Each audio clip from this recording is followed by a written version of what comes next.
get a lanyard. I need to go to the car again in a minute. Where's your guys' campsite? Just right over there. What's the number? 13. But we don't have a number. As Oh, I've yeah, been mine's introduced, 56. my name is Chris Fraser. Oh, you're way I am over a there. retired Staff Sergeant, retired veteran. Well, this evening you can definitely come by. But, I was you know, gonna say, if come you're on. just in a pop-up tent, you can pop up your So, tent in our area. There's so I was many, born like, up in just Iraq, trees May right of there. 06. Yeah, Yeah. you don't have to be way over there. Come So over I've been, here. come on up, well, man. Um, no. So I've been dealing with my own form of trauma, some form, for almost 18 years. So my trauma is pretty much old enough to vote. Everybody has different things to do, different ways to make themselves feel better. For me, I was a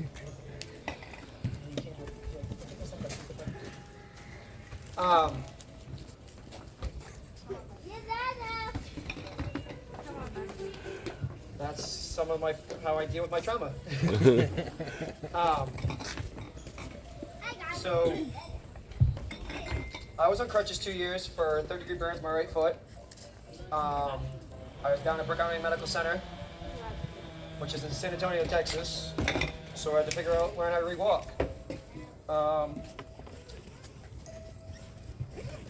Then I battled ulcerative colitis for about 6 years. And 4 years ago, they removed my whole colon.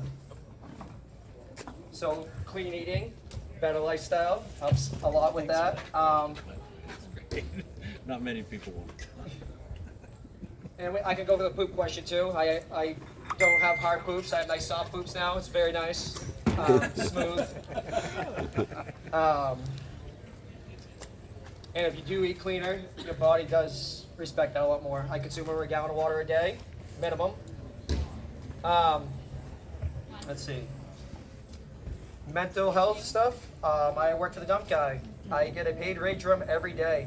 I get to take a sledgehammer and break shit all day long. Fantastic for releasing anything internal. For sleep, I use cannabis, THC gummies. I am a huge fan of that because it shuts my brain down. This is me talking slow. Let's see. Excuse me.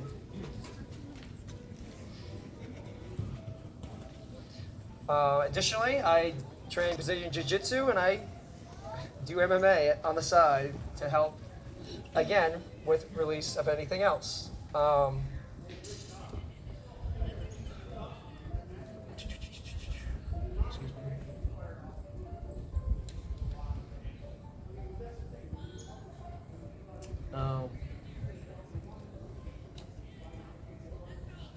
Sorry, I'm scrolling.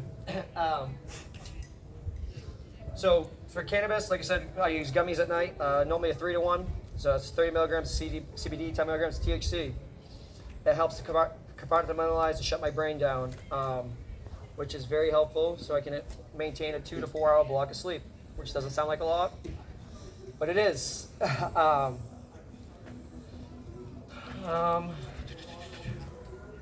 Sorry, I'm like hitting a freeze point. Sorry, you got this.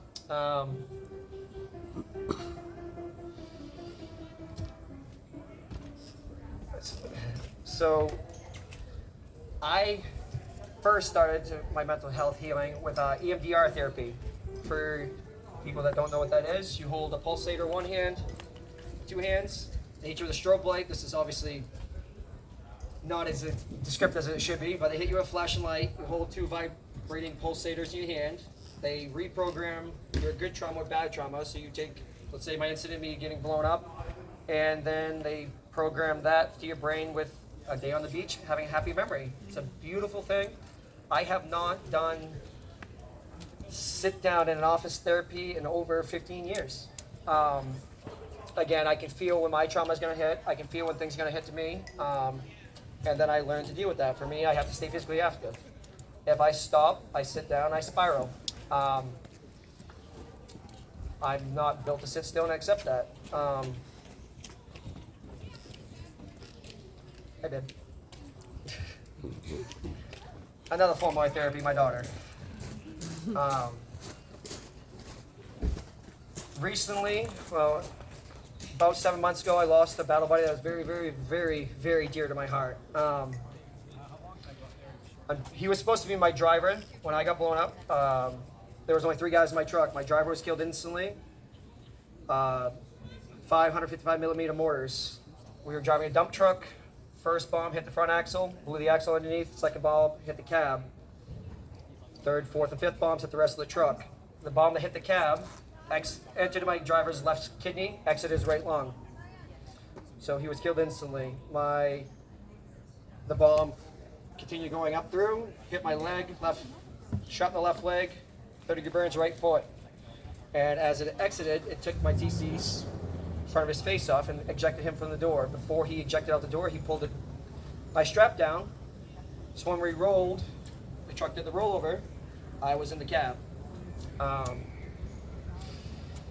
So Aaron Rollins, who is a great man, still to this day a very great man, was battling trauma for the past 18 years that he should have been the driver. Survivor's guilt is a serious thing.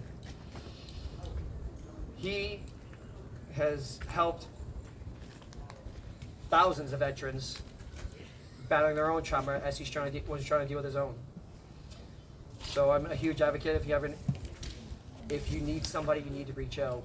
Your battle buddies are there for you, even the different branches. They're served in different times in your life. We're all going through shit. It's unfortunate, but you need to be vocal and advocate for yourself, because if you don't, chaos will happen.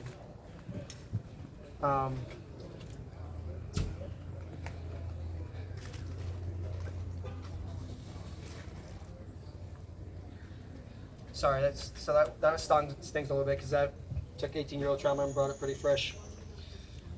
So like my biggest whole takeaway, like I said, I have to stay busy, and if I don't stay busy, I can't keep up with her. So I haven't dabbled in other things yet. I do not drink alcohol because alcohol ends in poor decisions for me. Like I said, I use cannabis to sleep, and it keeps me so I don't have a lot of pain. I'm in pretty good shape being 38 years old, for not having a colon, for having 30 good burns, my foot, shrapnel in the left leg, broke my back, all that fun stuff. And all I do is stay active to help myself stay busy with that. I have actually a battle buddy right out there. Here's our supply guy. Amazing. Norman Happy Gilmore. And we've been through the same battle on and on and off. I did. We are really big about advocating to take care of each other. You're having a bad day, reach out to your buddy. I haven't heard from your buddy in a couple of days. You normally do. Reach out to him. You need to, or her. I don't know. I'm sorry, guys. I'm spiraling and my You head's need not to be sorry. You're good. You're good. exactly there. Again, everybody deals with trauma their own way. You need to find what works for you, because there's no cookie cutter way saying this is going to fucking work for you. It's unfortunate. I guess I'm just going to stop at that. So, thank you. Thank you.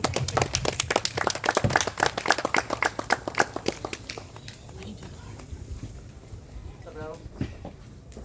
I don't mind talking to you, like I said. I don't know.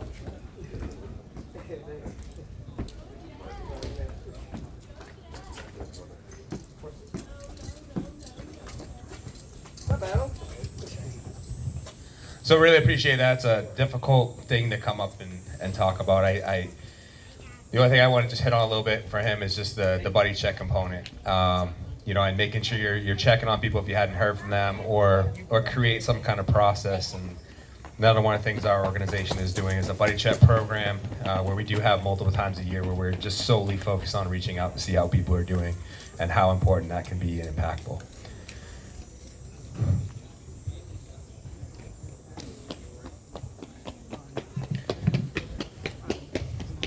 All right, I think our next speaker is Lenny Richards. Come on, Lenny.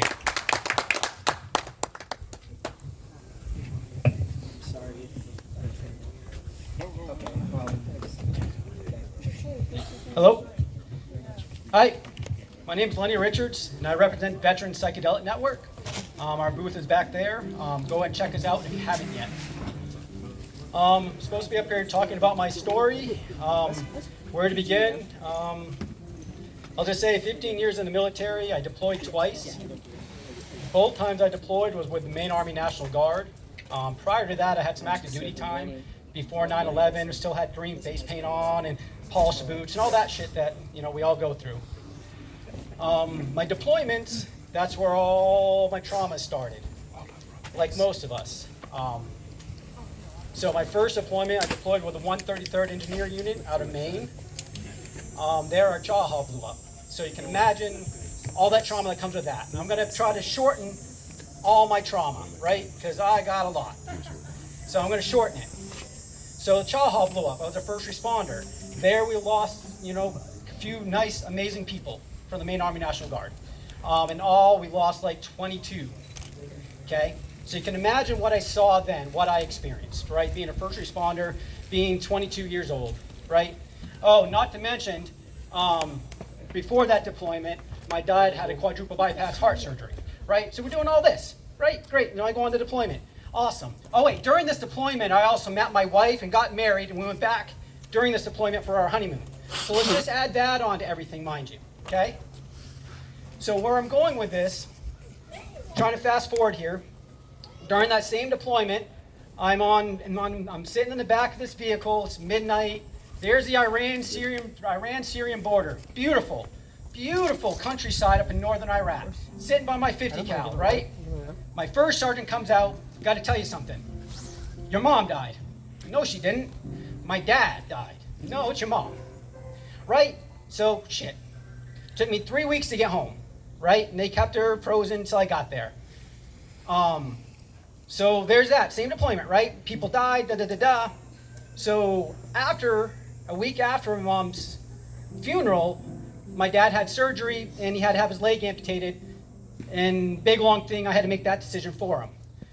So the military actually did something really cool, right? They allowed me to go from Fort Drum, New York to Maine.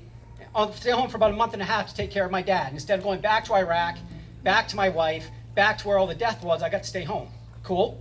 Right, and I thought that was cool. But not recently, part of my story is psychedelics, mind you, right? So my story brings me here, part of it is psychedelics. Recently I had a pleasant experience with ayahuasca for my first time. And where I'm going with this driving thing, right? In my story, part of my healing is I hated driving. I would always get so mad and angry, just pissed off all the time. Well, through psychedelics, I had discovered why. Buried deep in me was that drive from New York, Fort Drum, New York, to Maine, from Friday to Monday and back and forth, was over 1,000 hours of 1,000 miles of driving, over 100 hours in a vehicle, because my family's falling apart, right? So for the past month, I haven't gotten angry once with driving, right? So that's where we're at with my healing through psychedelics. And that's why I'm here talking to you guys and talking to you all today.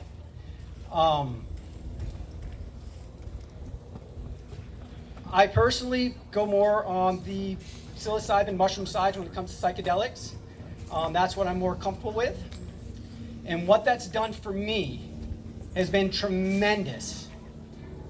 Because as veterans, and don't necessarily have to be a veteran, but generally as veterans, we're all stubborn, we're all jerks, we all think we're healthy, there's nothing wrong with us. It doesn't matter what program there is out there, it doesn't matter what initiative gets started, like in general, that's just how we are. And by default, when you join the military, they trauma bond you together. So by day one, whether you're 18 or 35 joining the military, you're trauma bonded from day one.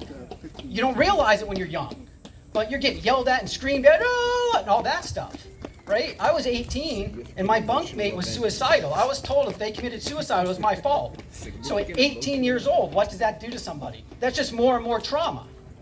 So the military teaches you how to intellectually deal with that trauma, right? Oh, he's hurt. Okay, I gotta cry. Oh, my buddy died. I'm crying. I'm kind of sad. All right, put those emotions away, compartmentalize them, because that's gonna get you killed, right? So by default, we become stubborn and we compartmentalize things to move forward, right? Because I can't go to my son's, football, basketball game or whatever if I'm thinking about my friend that happened in combat or what have you, right? Whatever your trauma might be. it's hard to do everything and deal with it. So you compartmentalize. At least I do, to move forward and make things easier in my life.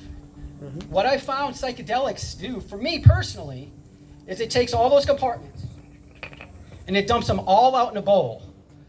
And those of you that heard CJ talk earlier, set and setting, right? Hugely important, right? So when I go into my sessions, and I'll go into that a little bit, right? I have a good setting. I'm usually someplace I'm always comfortable. But my mindset is like, I pick different things to work on. Like I want to center myself, find my true self, or whatever the case may be, because that helps keep your mind focused, right? But at the end of the day, the medicine, and I call psychedelics my medicines, my sacred medicine. At the end of the day, all those compartments are dumped in the bowl, right? Something's pulled out for you to work on. So here's an example of that, right? I've already went into, my mom dying, my dad dying, and stuff like that. I've gone to hundreds of hours of talk therapy. I've had all the medicine you can imagine for my PTSD, ADHD, whatever, mind you. I don't take any of that anymore. It was a Grateful Dead song, right? I'm sitting in my living room, and then I'm coming down from an experience. It was a beautiful experience, just happy, just light, overall, wonderful psychedelic experience. It just freed my mind. It was beautiful. I was not emotional at all. Nothing was on my mind, right? So I'm just listening to Grateful Dead. All of a sudden, all these connections started going in my brain, right? And I remembered my dad bringing me a CD in middle school, because I was going on a trip, right? And he worked at AMHI, a mental health institute. That's where he worked. So that was a big deal for him to be able to take off and bring that to me. So here we are, fast forward. That was in middle school when that happened. Fast forward to, 30-something years later, and I'm listening to a Grateful Dead song, and all of a sudden, those connections are coming in my mind. And I started crying, deep crying, like I've never before. And it was beautiful, because I was processing the death of my father, which I've never been able to do. And then, fast forward months later, I was having another session at home, and by myself, all of a sudden my TV became my deployment, which became the chow hall. So I'm like, oh, you took everything from me, it's my childhood, my friends, and again, it was the deep level that the psychedelics allowed to come out. I know it sounds intense because it is in the moment, because you're feeling those feelings and emotions somewhat for the first time, kinda, because you've been burying them for so long, right? And so I know I've thrown a lot of things out there, but like when I say like a session for me is like mushrooms is what I usually use. I like 2.5 grams is what I usually take, and I usually have somebody with me. If I do higher than that, you definitely want somebody, because at the end of the day, it's all about safety as well, right? The psychedelics themselves aren't going to cause you any harm, but you could find yourself in an uncomfortable position or situation where you're thinking things are going wrong, and you need somebody there to help calm you, right? But yeah, like I said, now I've deployed. Like I said, I deployed twice. My second deployment was 133rd. With the 48th MP company, and that one was a pretty decent deployment overall. Yeah, I'm not sure how much time I'm supposed to fill up, and please ask questions if anybody has any questions. I'll try to streamline some of the things I say because there are kids around, so I'm just trying to be mindful of some of the words and details that I give out for numerous reasons. Now, I know talking about psychedelics, that could be a scary word, right? The word itself is scary, but the psychedelics themselves necessarily aren't scary. And like I said, as CJ mentioned earlier, set and setting is extremely important. And for you vets out there that are thinking about possibly trying psychedelics, you really need to take a step back and ask yourself who is around you, right? Do you have somebody that's going to support you? Because if you're using it for medicine and for healing, you don't want the person saying, yeah, that's happening. If you turn to them and be like, what day is it? You want somebody that's going to tell you the real honest day, right? So make sure you trust the person you're with, and then it's not just going to fuck with you. I know it sounds like something fun to do, and great, granted, but it's going to defeat the purpose, right? And setting is extremely important because, like as CJ was talking, like on higher doses, people want to do like inner work, and we usually put an eye patch on and some sort of music without lyrics, right? That way, generally, you can kind of go on your own and journey on your own how you need to, without, you know, little Johnny running in and saying, Daddy, Mommy, or something like that, taking you out of your experience. Yeah. I think that Come back around to how psychedelics have helped me. You know, I'll end it like that. They've helped me become a much calmer person. They've truly helped me love myself, and I mean that. You know, as a veteran and going through things we've gone through, and just other things in my life that I've done, you know, that I've had to work on and forgive myself, you know. And so psychedelics have helped me truly love who I am. And that's a huge step when in the community, psychedelic community, about healing, right? And putting the work in and recognizing. Like, I'm divorced for a reason. I brought trauma into my recent marriage, and I'm recently divorced. We're still friends, but things I didn't recognize that I brought in that I'm now working on. I have to own that. And I feel without psychedelics, I would have a harder time because of the wall I put up. And so psychedelics bring down that wall, and it allows me to truly hear people and understand without getting defensive. That's another thing I find with a lot of veterans, we automatically get defensive. Because think about it, a lot of us join the military at 18. Our brains are still forming at that point, right? So yelled at, that's how our brains form. So we get out after 4 or 5 years, our brains have been formed like, you know, we're that child that's always in trouble. So that, you know, E4 Mafia, all these jokes you can have in each military branch of trading and getting away with things, well, you had to. And you bring that to the civilian side, it doesn't work that well. But anyway, I got a couple more classes to be giving later today. I'll be giving a class on how to grow mushrooms and a little of the legalities around that, you know. We don't need to break any laws, and I do not condone anybody breaking any laws, no matter what I'm talking about.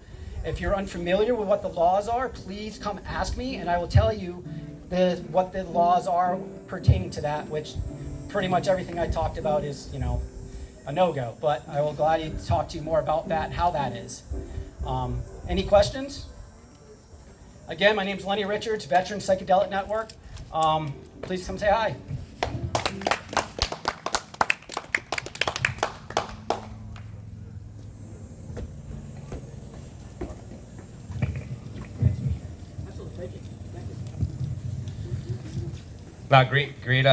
Great stories and understanding of what a lot of us have gone through. I think a couple things that hit me from him is the compartmentalization standpoint. I think we all do that pretty deep. And when it's trauma induced or it's built in that way too, it can be very scary, I think, to unpack that as well. If you leave it long enough, it can be that Pandora's box you don't want to open. And so all of these different methods can help you get over that and get through that. You know, trying to figure that out, like, just share from my personal experience as well too. I said the thing that opened the door for me to understand and realize was how my mind had been figured out to process stuff, which was through triage. So if you're familiar with like military triage, there's a bunch of different categories, and you allocate your time and energy against certain ones of them based on that hierarchy. Well, if you carry that over into the civilian world and use that in relationships and stuff, it doesn't go so well, you know. So you have to try to figure it out and really understand. But even unpacking that to begin with can be a scary proposition to start with. So appreciate sharing and all the different things that have worked for everybody, because everybody's journey is going to be a little bit different. All right, our next speaker is Riley Ellen Mercier. All right.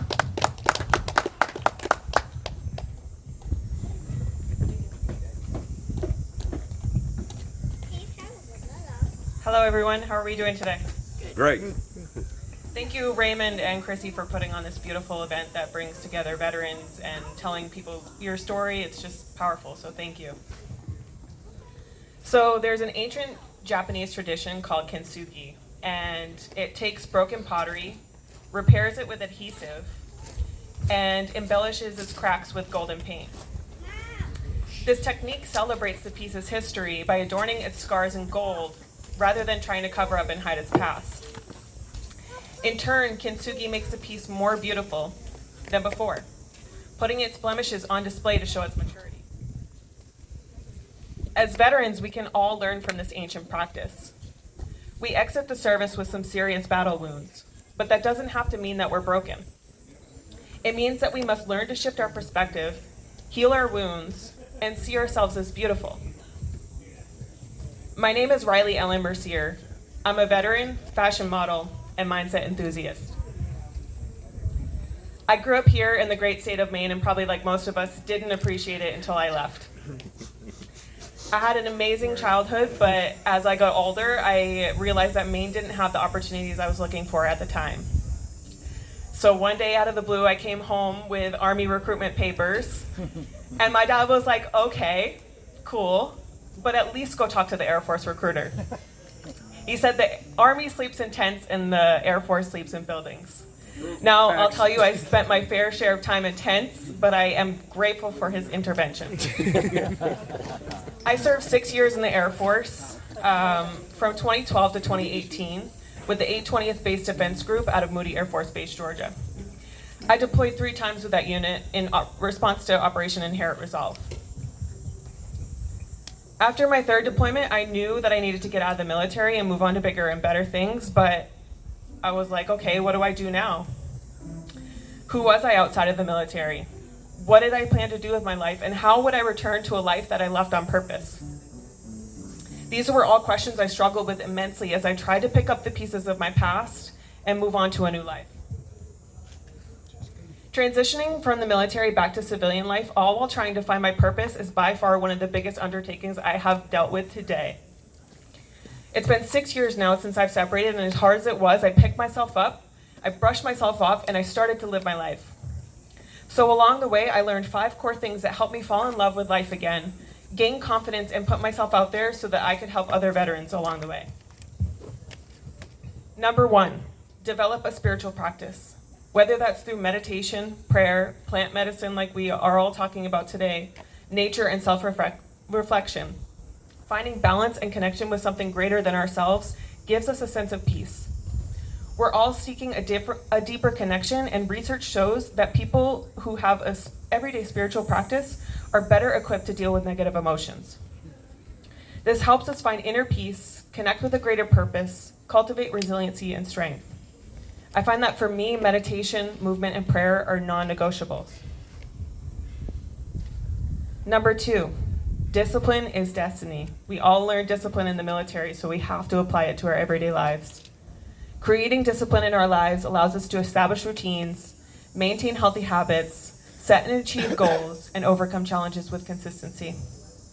Discipline helps shape our future by aligning our daily actions with the long-term vision. It's about making choices today that create a better tomorrow. When I first transitioned out, I set small, actionable goals, whether that meant waking up early, dedicating time to personal development, or just living a healthy lifestyle. These small, disciplined goals compound over time, leading to significant growth and achievement. Number 3, you don't have to do it alone. There are a ton of organizations and just other fellow veterans that are willing to help, as we can all see here today. I didn't know anybody before I came here today, and I met some great, beautiful people, and I'm so thankful for that. Along the way, I've gotten mentorship, career counseling, mental health resources, retreats, and so much more. So there's no reason why we should feel like there's not enough help. So I encourage you to seek out any help that you may need, and I promise you that there is somebody willing to lend a hand. Number 4, we are what we consume. There are 3 key factors that we need to pay attention to: what we read, watch, and listen to, who we hang around in the conversations we have, and most importantly, our inner dialogue or our self-talk. Our mental and emotional well-being is deeply influenced by what we consume. By integrating mindful consumption into our daily lives, we enhance the capacity for healing and growth. It's not until we make a conscious effort to consume positive content and surround ourselves with uplifting people that we notice an improvement in our mental, physical, and emotional health. And number 5, that healing is possible. There were times when I couldn't see the end of the light of the tunnel, but I'm here to tell you that it's there. You got it. Thanks.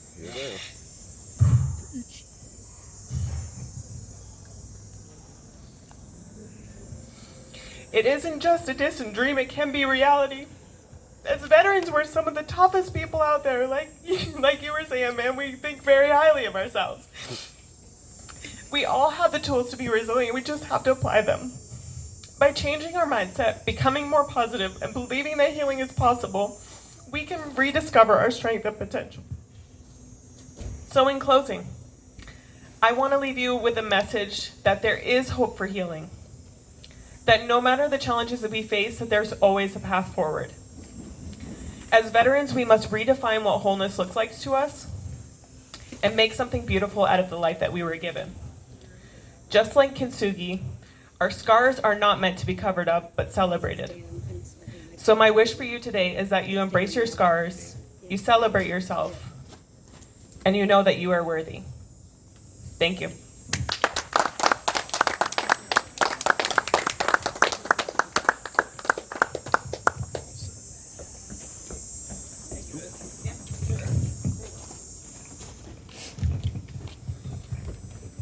All right, some good 5 steps to think about and keep in mind.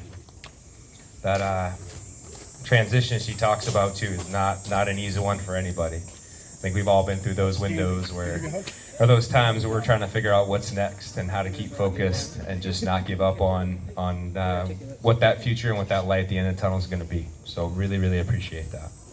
You're a natural. Yes. Yes. All right, our next speaker from the Wounded Warrior Project. I appreciate you. Is it Don Miller?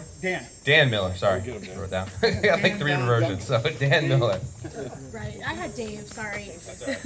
No worries. Thank you. I read her handcuffs and I drink too much. She won't do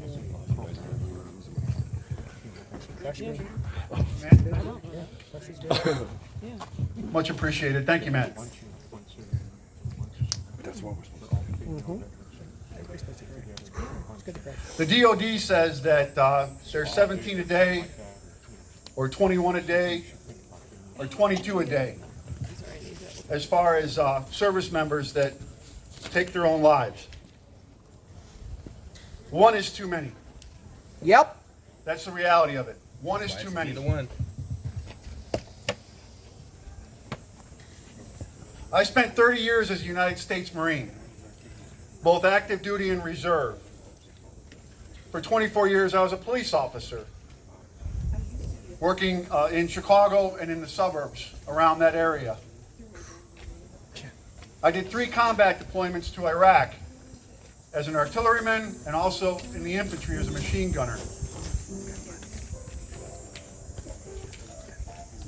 I lost 16 of my brother Marines were killed in action in combat.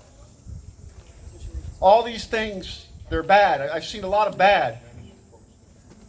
But what really hurts me more than anything, I was wounded.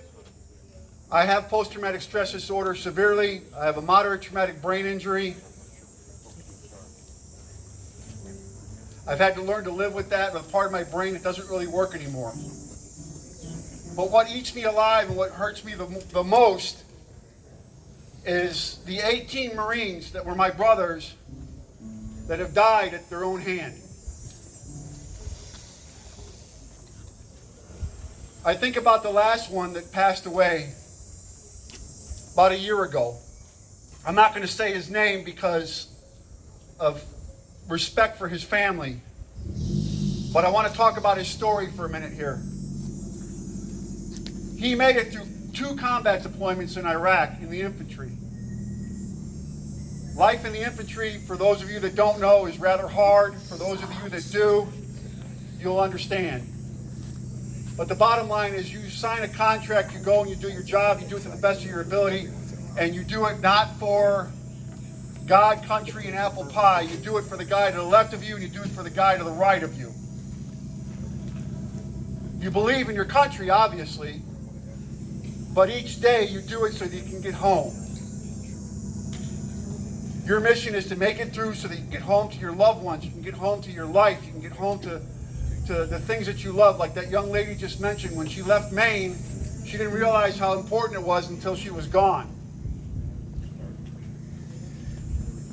Well, he made it. He came home. He had a prosperous life. He was a businessman. He was successful. Everything was going great.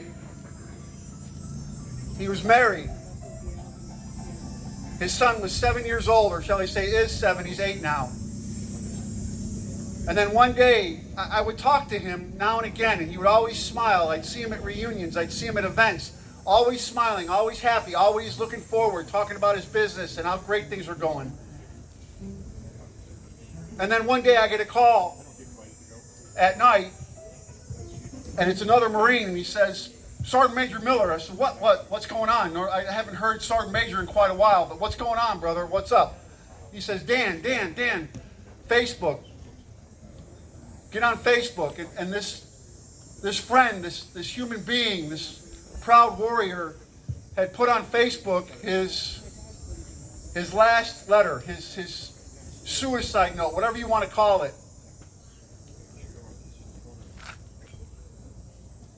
And I remember I got on Facebook and I read it, and I did the same thing so many other people did. I called him, and there was no answer. I called, and everybody called, and there was never an answer.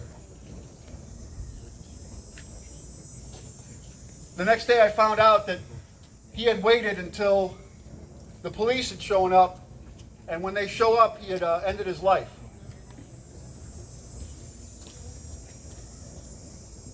It hurt. It hurt a lot because I didn't understand why. I thought I understood a lot. I thought I understood what makes people tick. All my experience, not as just a Marine, but as a cop, I figured I knew a lot. And I couldn't figure out this one. I mean, he didn't have any problems. Life was good. What was eating at him? And then I started thinking, I think back to me. I get to travel the country. I'm one of 9 speakers for Wounded Warrior Project. I get to go all over this great nation. I get to meet so many veterans and their family members. And I'm very real and raw about my life so that they understand where I'm coming from, and they understand that who I work for and what I do means business.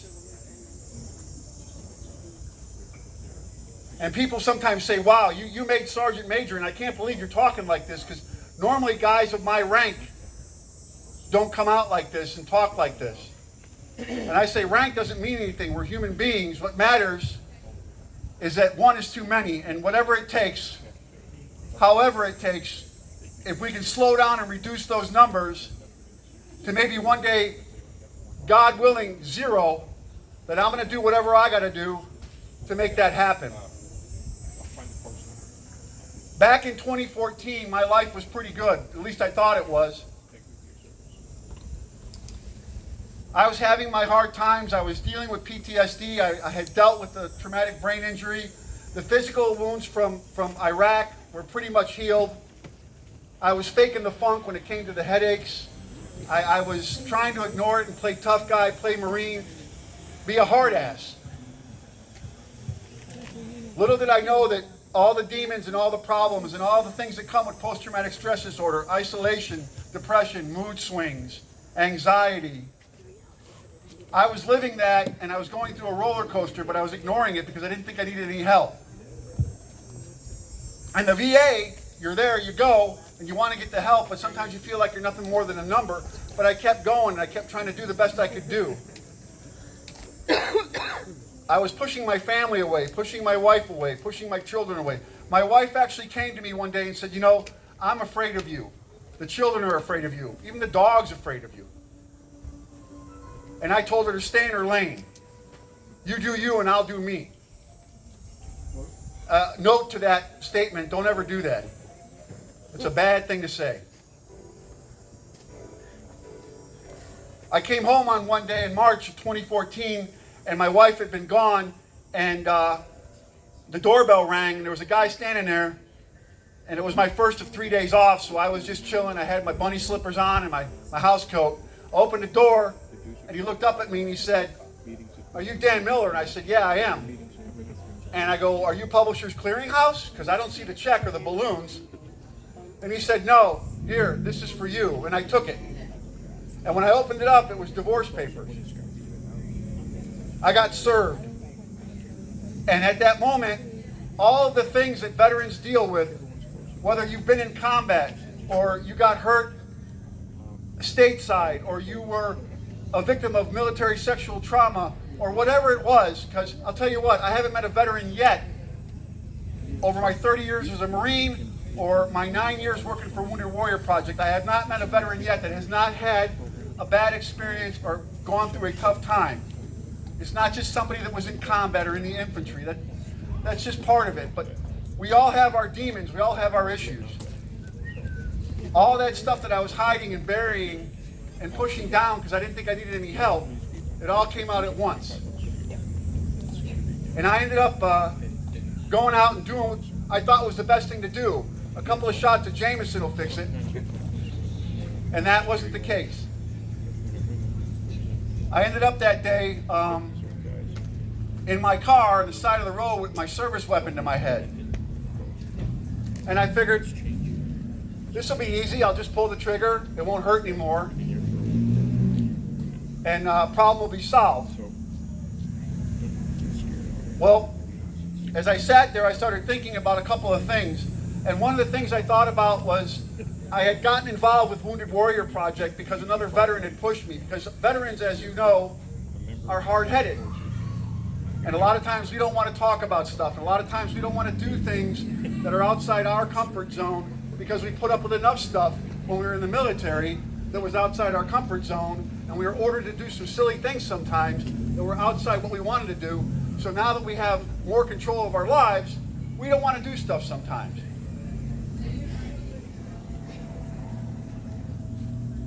But he forced me to go to this event for Wounded Warrior Project. And I went and I realized that I'm not the only person on the planet that has issues. And I started talking to these other veterans. And I remember this one guy that I had a chance to talk to. He wheeled up to me in his wheelchair and he was missing everything from the waist down. And the first thing he said to me was, Army, Marines, Air Force, Navy. And I said, Marines. And he said, Army. Too bad. And I went, too bad? What are you talking about? He goes, Marines. And I said, I get it, thanks. And he says, hey, challenge. I said, challenge? What are you talking about, a challenge? What kind of challenge do you want, brother? He goes, pull-ups. And he pointed at a pull-up bar. And military humor can be rough sometimes. I said, listen, I hate to say it, but you have an unfair advantage. He says, no, I'll leave the wheelchair attached. I said, deal, what's the prize? And he said, a case. I said, listen, I'm trying to slow down on that stuff because alcohol and PTSD, they don't mix very well. He said, no, I'll take a case of Diet Coke. I said, all right, I happen to like Mountain Dew. He said, all right, deal. Well, we started doing pull-ups. He didn't bother to tell me the wheelchair was made of that lightweight titanium stuff that you can lift up with one finger. So he's jamming away on his pull-ups. I'm laying on the mat looking for the AED on the wall, hoping I'm going to make it to the next day. And he gets done, he rolls over to me, he goes, ha ha, Marines, and he rolls away. But I sat down and I talked to that young man for about a half an hour, and we were talking. He said, I'm going to have a wife, a house, a kid, the white picket fence. I'm going to have all that. All the stuff I dreamed about when I was in Afghanistan, I'm going to still have that because I'm not going to let what happened to me define the rest of my life. When I was sitting in the car with my .45 caliber duty weapon stuck to my head, I started thinking about what he said. And I realized that regardless of how bad I thought things were and how I thought my life was ending, because I'm not a very good Marine. I lost 16 of my Marines in combat. I couldn't bring them all home like I promised I would. I'm tired of being the police because it's like swimming upstream with concrete blocks on your feet. I'm not making a difference anymore. I'm not a very good husband, I guess, because she wants to divorce me and she's going to take my kids away. I stopped thinking about that and I started thinking about him. And for the first time in my life, I put the gun down and I raised my hand and I actually asked for help. Not just from my family, but from the VA, from Wounded Warrior Project. I was honest. I said, I need help. I'll tell you, my marriage of 24 years ended. I couldn't save it. But Wounded Warrior Project stepped up. The VA stepped up. And I started getting the help that I needed. And I was taught through that help that communication is the key to everything. And it's not easy to communicate. It's not easy to talk about things that are very personal and very hurtful, that bring back bad memories.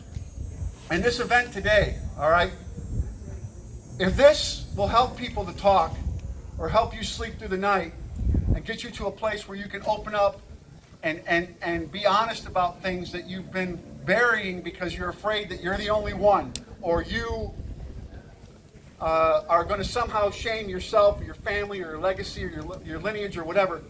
No.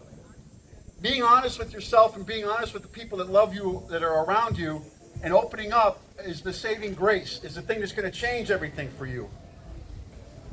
It's going to push you to a point where you realize that there are programs out there, there are people out there that will put you on a path to not only self-healing physically, emotionally, and mentally, but your family members, the ones that love you the most, will be on the same path with you.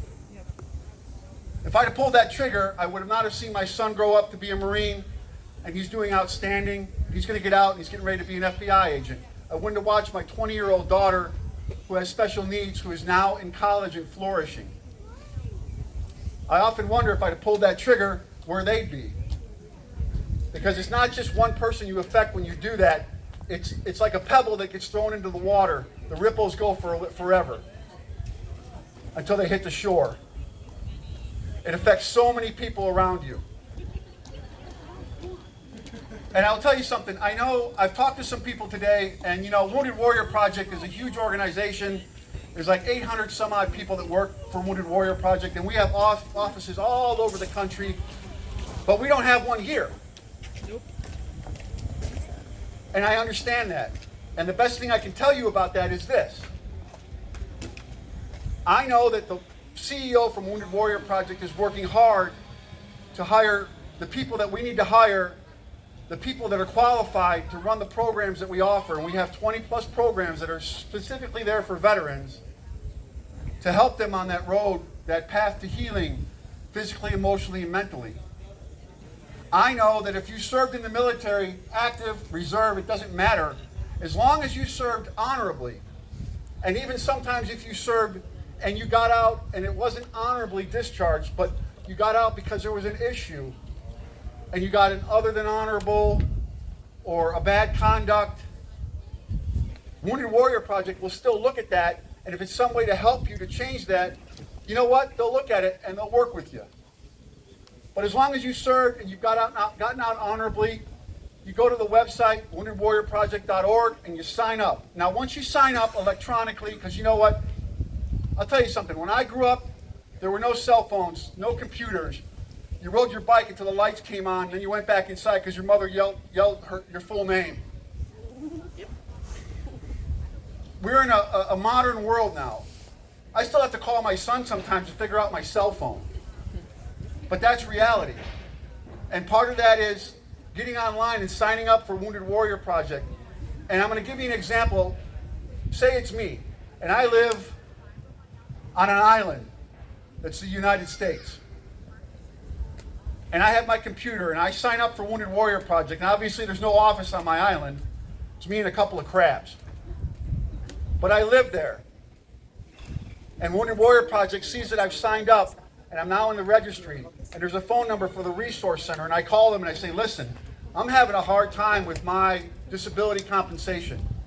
The VA, the paperwork is insane. Can you help me? Well, absolutely.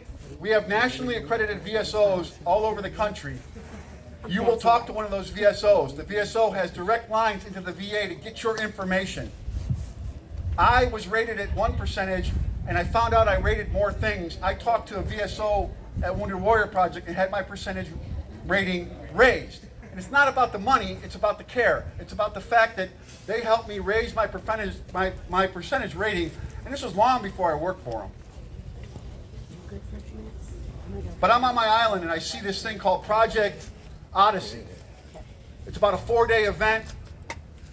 You go out, you do all kinds of trust building exercises, rope climbing, high ropes, horseback riding, kayaking down the rapids, and you're interested in that and you want to get involved in it. So you call up Wounded Warrior Project and say, hey, I'm Dan Miller, I live on my island, but I'm interested in this event, I'm registered for Wounded Warrior Project. Can I get on the roster? Absolutely. Hey, Dan Miller, we have an opening. Okay, so how am I going to get there? Well, we're going to fly you there on our dime, which is what they do. And you're going to go and you're going to do this event. And we're going to pay for all of it. Because we want to get you out there amongst your fellow veterans so that you can learn about things and you can heal up a little bit. And I'll tell you, I did one. I went to Long Creek, South Carolina. I did whitewater rafting. Scared the living daylights out of me because I'm from Chicago, and the most rapids we have is when I jump in the bathtub. But regardless, I had one of the best times of my life. I met other veterans that got me, and I got them, and I still talk to them. And it cost me $0 to do that. When I got divorced, if my microwave broke, I was going to starve to death or go back to MREs. Wounded Warrior Project, online, I enrolled in cooking classes. Now at least I can make a pizza and not destroy it. I know how to boil water, and I'm starting to get really good at mac and cheese. But I'm learning how to do things that I never knew how to do before because of programs from Wounded Warrior Project, and it's for free. We do not have a brick and mortar here. I cannot tell you when we will, but I do know that electronically we exist here, and yes, you can join, and yes, you can ask to go to these programs, and yes, you can do things online, and that is just a reality of our world now. A lot of people do a lot of things online now that they would not have normally done before, but that is what we live in now, and you need to take advantage of it. If you want to get involved and you want to do stuff, a lot of times it's on you to do it. And I've met veterans that want to do that. I've met veterans that sit back and say, no, I want it to come to me. I want people to come to me physically and offer things. That's great, but here's the reality. It's not how it works. We have to advocate for ourselves. We have to help ourselves, because if we don't help ourselves, like the people that have already spoken and had great ideas about different psychedelic drugs or cannabis or how to eat or anything like that, they're giving you information, and they want you to take that information and use it to go and do things to help yourself. It's the same thing with Wounded Warrior Project. And it's not about getting a cool t-shirt or a blanket on TV. It's about signing up for something that's going to open you up for 20 programs. And I'm not promising you the world in any way, shape, or form. But I am saying that these things exist, and I will tell you I have not met a single person yet that has had the chance of getting involved with Wounded Warrior Project and has told me, well, you know what, I never had a chance to do this because they never got back to me. Usually there's a miscommunication, or the person didn't do something on their own accord, or someone at Wounded Warrior Project made a mistake. We're human, even though we live in a digital world. But I tell you, with follow-up, and I've done it 100 times, I put my Sergeant Major hat back on, and I make sure things get done and they get fixed, and the veterans get what they need to get. Because we are all brothers and sisters. No matter how we look at it, we have to look out for each other, because if we don't look out for each other, no one else will. That is the reality of it. I'm proud to be here today. I'm learning stuff about things that I never knew about. I think this is an incredibly important event for veterans. And I'm going to ask you that if you're here and you're a veteran, what you can do to help this event is go tell your other veteran buddies. Let them know what's going on out here at this place. This is a beautiful place. I haven't seen this much green in I don't know how long. I see a lot of concrete out of my office window. But I'll tell you what, this event means something. And I hope to see it grow and grow and grow to the point where there's elbow room only. And that can happen if we try hard enough to make it happen. I appreciate each and every one of you. I'm not going anywhere. I'm going to be here for another hour or so. Then I do have to get on a plane and sadly fly back to the big city, and then go on to my next event, and my next event, and my next event, and I'm going to continue to do that for the rest of my life until the wheels fall off. And, you know, I'm done. I'm really done. But I do that because I love veterans. I love to make people help themselves and see the results and get better and fight. The demons are there. They're always going to be there. I fight them every day. That is reality. But if we fight together, then we win. No man is an island alone where nobody else is there to help them. We can always reach out and get somebody to help us. I had to figure that out on my own. I've learned it, and I hope that you learn that too. God bless each and every one of you. Thank you, and I'll be here for the rest of the day. God bless.